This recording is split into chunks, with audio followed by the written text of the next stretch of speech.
সেই দিন কলিজায় পানি থাকবে তো সবাই ফুল ভিডিওটা শুইনো।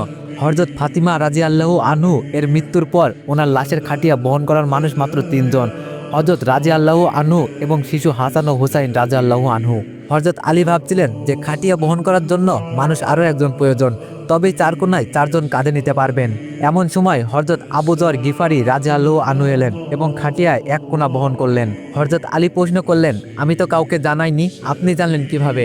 হযরত আবু যর গিফারি রাদিয়াল্লাহু আনহু বলেন, আমি আল্লাহর রাসূল সাল্লাল্লাহু আলাইহি সাল্লামকে স্বপ্নে দেখেছি। তিনি বলেন, হে আবু যর, আমার ফাতিমার লাশ বহন করার লোকের অভাব, তুমি গিয়ে একটু ধরো।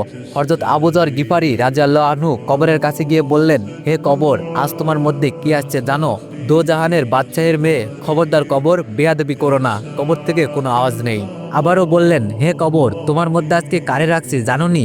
হযরত আলীর স্ত্রী হাসান ও হুসাইনের মা, খবরদার কবর, বেয়াদবি করো না। এবারও কবর নিশ্চুপ। এবার আবু যর জোরে আওয়াজ দিয়ে বললেন, হে কবর, তোমার ভিতরে কারে রাখতেছি জানোনি? জান্নাতের সর্দারনি, খবরদার কবর, বেয়াদবি করো না।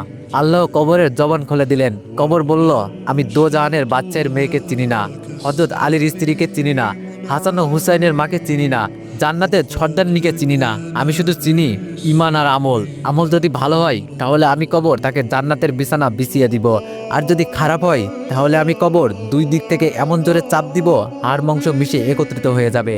একটু চিন্তা করে দেখুন তো, যদি হযরত মুহাম্মদ সাল্লাল্লাহু আলাইহি সাল্লামের আদরের মেয়ে, যাকে জান্নাতের সর্দারনি বলা হয়েছে, ওনার জন্য যদি কবর এমন হয়, তাহলে আমরা কিসের আশায়, কি চিন্তা করে আল্লাহর হুকুম থেকে এত গাফেল ভুলে আসি? আল্লাহ আমাদের ঈমান ও নেক আমল নিয়ে কবরে যাওয়ার তৌফিক দান করুন। আমিন।